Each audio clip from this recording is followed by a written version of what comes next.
स्वागत है आप सबका मेरे इस चैनल पे कैप्टन में। चलिए देखते हैं मंडे को हम किस तरीके से ट्रेड कर सकते हैं और क्या क्या लेवल हम बना सकते हैं उस टाइम पे। तो सबसे पहले आज मैं बोलूंगा आपको इस डोजी के बारे में। इस डोजी का नाम है लॉन्ग लेग डोजी, ठीक है।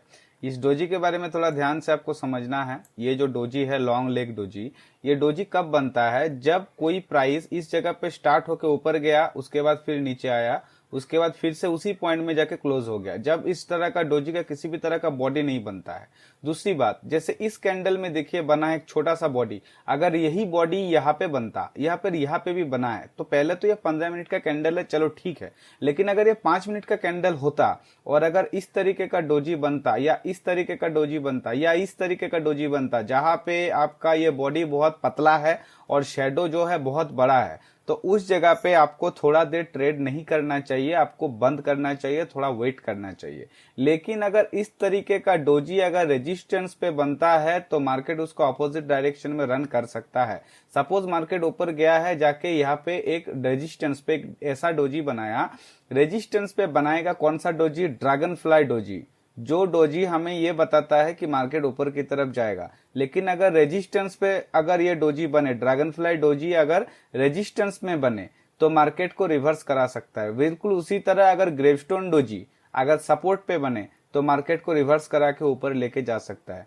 तो ये है निफ्टी 15 मिनट का कैंडल। तो सबसे पहले जो लेवल हम बनाएंगे 20,204 का, और इसके ऊपर जो ऑल टाइम हाई है बिल्कुल उस जगह पे हमारा एक लेवल रहेगा 20,222 का। ये होगा, क्योंकि देखिए लेवल जो है, सपोर्ट और रेजिस्टेंस जो है, ये हमेशा 15 मिनट में बनाना चाहिए, क्योंकि 5 मिनट में मार्केट वोलेटिलिटी रहेगा, लेकिन 15 मिनट में आपको एक ट्रेंड का कंटिन्यूएशन पैटर्न का सिस्टम जो है वो आपको मिलेगा। तो यहाँ पे मैंने बनाया 20,141 में, और इसके बाद जो हमारा डे लो था इस जगह पे हम रख सकते हैं एक लेवल 20,130 का, और मिडिल में जहां पे क्लोज हुआ था निफ्टी का उस जगह पे भी हम एक लेवल बनाएंगे जो है 20,169 या 68 का।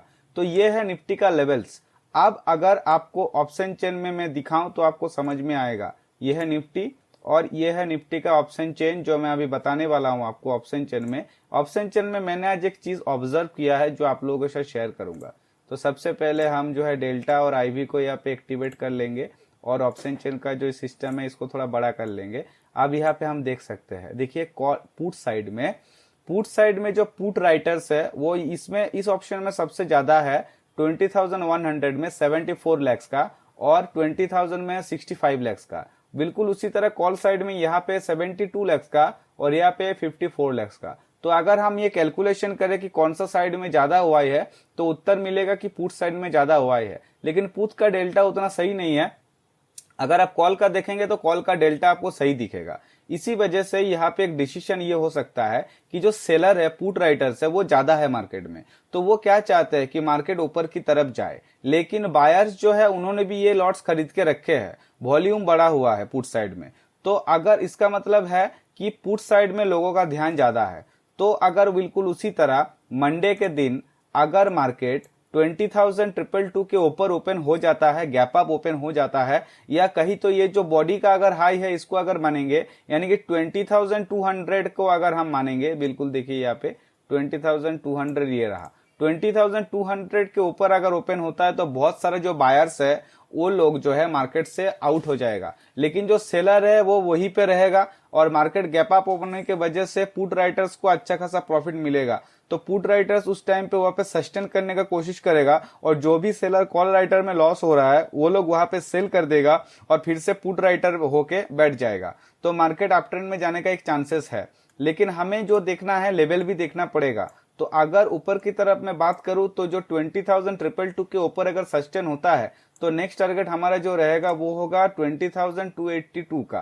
20,282 का ये रहेगा नेक्स्ट टारगेट हमारा। इसके बाद अगर निफ्टी इसके ऊपर अगर चला जाता है तो हमें फीब रिट्रेसमेंट का यूज करना पड़ेगा, क्योंकि Nifty already all time high पे है।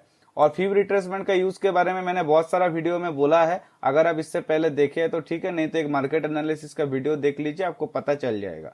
दूसरी बात यहाँ पे क्या है कि ये जो जोन निफ्टी ने बनाया था टाइम पास वाला, यहाँ पे निफ्टी ने एक डिमांड जोन बनाया था। तो इस जोन के अंदर उस टाइम पे हम लोग ट्रेड नहीं किए थे। लेकिन अगर मोमेंटम सही रहा और मार्केट अगर नीचे की तरफ आता है तो हमारा जो है नीचे की तरफ का जो नेक्स्ट टारगेट होगा वो ये रहेगा 20,100 का, और अगर इस लेवल के नीचे आया तो फिर हमारा नेक्स्ट टारगेट रहेगा 20,060 का, और अगर इसके नीचे निफ्टी सस्टेन करता है तो नीचे में बहुत बड़ा टारगेट मिलेगा जो है आपका 19,969 का। लेकिन जिस हिसाब से नेक्स्ट वीक का ऑप्शन चेन मैंने देखा है, यानी कि 28 तारीख का जो एक्सपायरी का ऑप्शन चेन मैंने देखा, उस हिसाब से लग रहा है कि जो सेलर है मार्केट में, जो बड़े इन्वेस्टर्स है, वो चाहता है कि निफ्टी और ऊपर जाए। तो इस वजह से हम होल्डिंग के या बीटीएसटी के बारे में कोई सलाह नहीं दे सकते।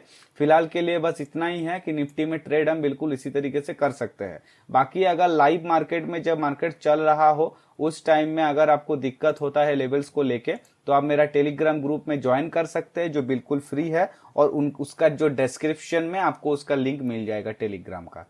ठीक है, तो अभी हम देखेंगे कि बैंक निफ्टी में हम किस तरीके से ट्रेड कर सकते हैं। निफ्टी फिर भी फ्राइडे को ठीक था, लेकिन बैंक निफ्टी पूरा का पूरा साइडवेज है, और इसी वजह से मैं बोलूंगा आपको इस जोन में हम किसी भी तरह का ट्रेड नहीं कर सकते, क्योंकि अगर इसी जोन में मार्केट ओपन होता है तो, और ये जोन है 46,058 से लेके 46,263 तक, बट अगर मार्केट इस जगह के ऊपर ओपन होता है 46,280 के ऊपर ओपन होता है, तो फिर जितना भी सेलर है उन सबका जो है खत्म हो जाएगा कहानी, और वो सब निकल जाएगा मार्केट के बाहर। तब एक अप ट्रेंड में अच्छा खासा मूव आ सकता है। लेकिन याद रखना है कि निफ्टी और बैंक निफ्टी दोनों एक साथ सिंक होना चाहिए, तभी जाके मार्केट में मोमेंटम आएगा, नहीं तो मोमेंटम आना मुश्किल है। दूसरी बात, 46,028 के नीचे अगर ओपन होता है तो भी हमें मोमेंटम मिल सकता है।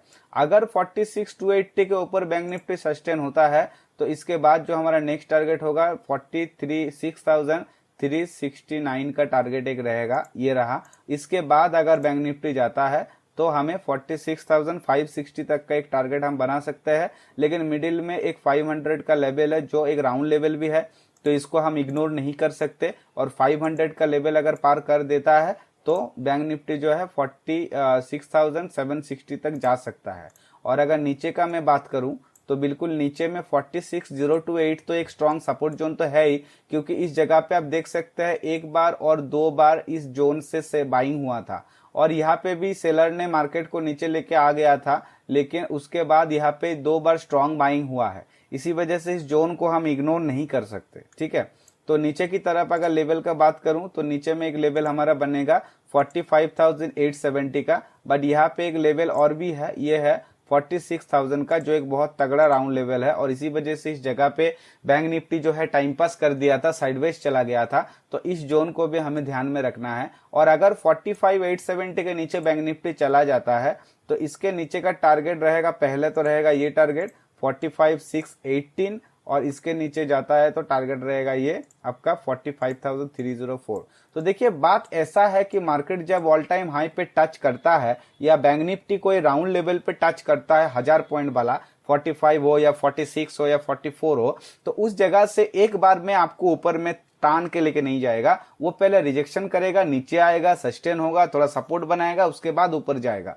तो इस चीज को आपको याद में रखना है कि कभी भी एक बार ब्रेकआउट पे नहीं जाना है, और साथ में आपको ऑप्शन चार्ट भी देखना पड़ेगा, यानी कि कॉल या पुट का जो चार्ट होता है वो भी देखना पड़ेगा। तो जैसे मान लीजिए ये कैंडल अगर मैं बताऊं, ये कैंडल ये है 3 बजे का, तो आप देख रहे हैं कि 3 बजे का कैंडल मेन चार्ट में ब्रेक कर दिया है, लेकिन 3 बजे का कैंडल कॉल का ऑप्शन चार्ट जो है, ऑप्शन का जो कॉल चार्ट है, वहां पे आईटीएम का एक चार्ट आप देख रहे हो, और आप देख रहे हो कि वहां पे ब्रेक नहीं किया है, तो वो फेक ब्रेकआउट हो सकता है। तो इस चीज के बारे में भी आपको ध्यान रखना पड़ेगा।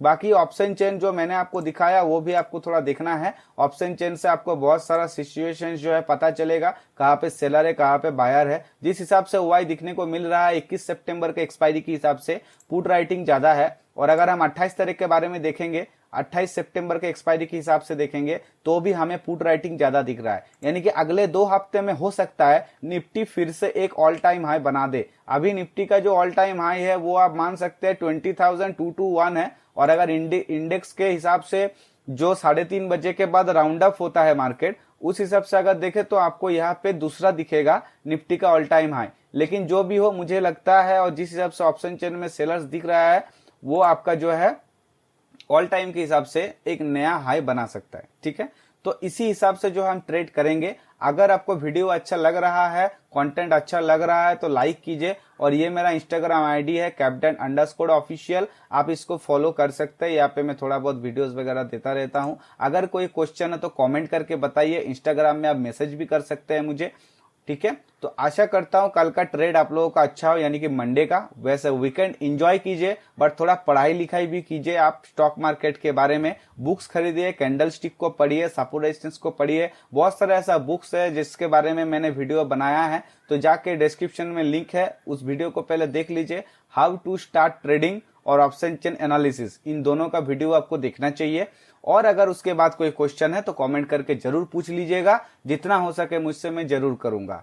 तो आशा करता हूं मंडे का ट्रेड अच्छा हो। मिलते हैं अगले वीडियो में, तब तक के लिए धन्यवाद दोस्तों। Thank you guys.